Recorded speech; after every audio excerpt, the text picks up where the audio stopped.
Pandas maybe were the most interesting thing going on this weekend, especially if you look at it from a cinematic standpoint. Yeah, not much going on there. Yeah, like we said earlier, you didn't miss much if you didn't get out, right? No, You're going to wrap it all up. This is all you need, is our Bob's Reviews this morning.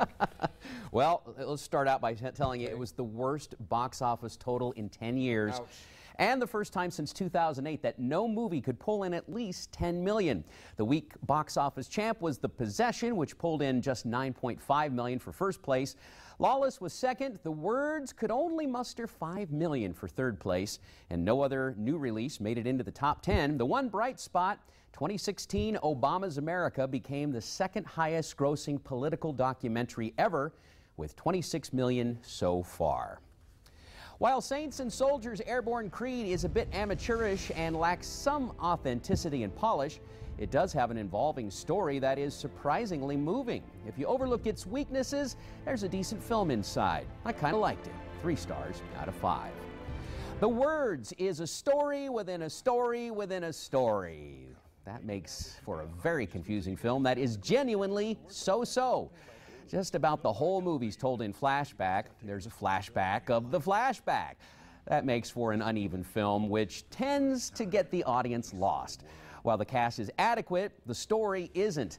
There are just too many gimmicks. It could have done with less words, or at least less flashbacks, or less stories within stories. 2.5 stars out of 5. Mike Birbiglia wrote, directs, and stars in Sleepwalk with Me, now at the Flicks. He must be an acquired taste because I just found him annoying. His incessant navel-gazing is irritating to the point I just wanted to smack him hard.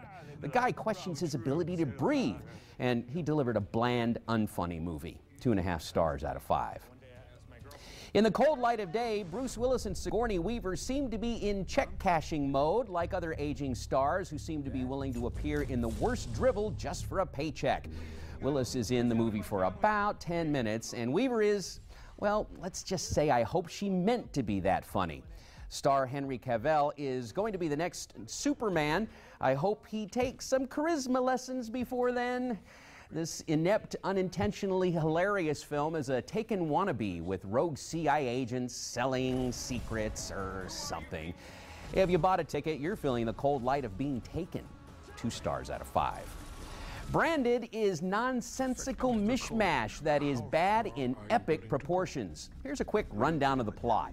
A marketing genius becomes a shepherd who sacrifices a red cow and then sees fast food creatures coming out of people's heads. I'm not kidding.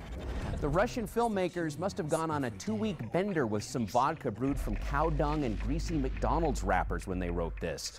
This bizarre anti-beef vegetarian screed is a hilarious, misguided, awful mess. It's almost worth seeing for just how bad it is. I said almost.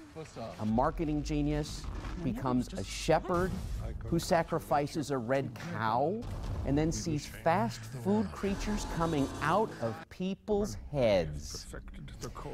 Yeah, 1 star out of 5.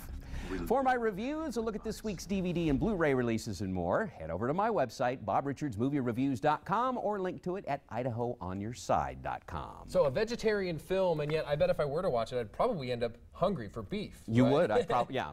I'd probably want to go to McDonald's after that movie, despite what I may order there. All right, thanks, Bob. Hopefully, as the fall goes on, we'll be getting some... We'll start getting better movies in a few weeks. A few weeks, so yeah. A couple more bland weekends we can expect. Just so you know, be ready. Buy those tickets a few weeks in advance. Okay, thanks a lot, That's this Bob. time of year.